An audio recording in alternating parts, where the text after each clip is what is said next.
Bonjour à vous.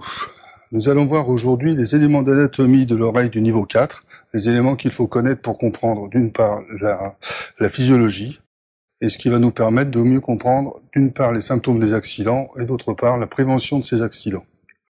L'oreille est divisée en trois grandes parties, l'oreille externe, l'oreille moyenne et l'oreille interne. Nous verrons donc ces trois parties l'une après l'autre. L'oreille externe, elle est constituée du pavillon de l'oreille et du conduit auditif externe, et elle est séparée de l'oreille moyenne par le tympan. Le pavillon, qui est fléché sur le schéma, protège l'oreille. Le conduit auditif externe, lui, conduit les sons jusqu'au tympan, et l'action des poils et du cérumen qui s'y trouvent contribue à interdire l'entrée au conduit auditif externe aux corps étrangers. Donc le tympan est une membrane fibreuse souple, gris brillant, qu'on voit au fond du conduit auditif externe. Elle sépare donc l'oreille externe de l'oreille moyenne. Elle transmet les vibrations aux osselets de l'oreille moyenne, à la chaîne des osselets, qui est dans l'oreille moyenne. Elle peut être siège d'une inflammation, ce sont les otites. Elle est susceptible d'être déformée. Ces déformations peuvent être responsables de douleurs, voire de réactions importantes, et jusqu'à une déchirure. Derrière le tympan se trouve l'oreille moyenne, dans laquelle se trouve la chaîne des osselets. Cette chaîne des osselets est constituée donc par le marteau qui s'insère sur le tympan, qui est articulé de l'autre côté avec l'enclume. L'enclume elle-même articulée avec l'étrier. Cet étrier s'insère dans la fenêtre ovale, qui est un orifice de communication entre l'oreille interne et l'oreille moyenne.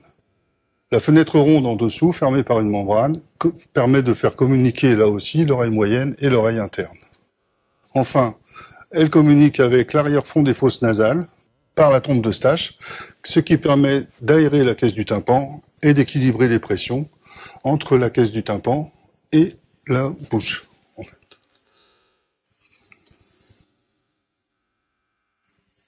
Cette équilibration et cette aération de la caisse du tympan peut être gênée lors d'infections ORL et d'autre part par un œdème des muqueuses qui peut survenir lors de descentes et de remontées répétées, en apnée par exemple, ou lors d'exercices. Derrière l'oreille moyenne se trouve l'oreille interne qui contient les organes de l'équilibre et de l'audition.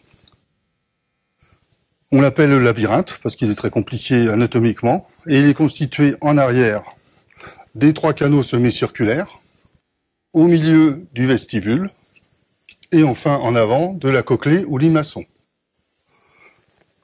Cette oreille interne contient des cellules nerveuses qui transmettent les influx nerveux aux nerfs responsables donc de l'audition d'une part et au maintien de l'équilibre d'autre part.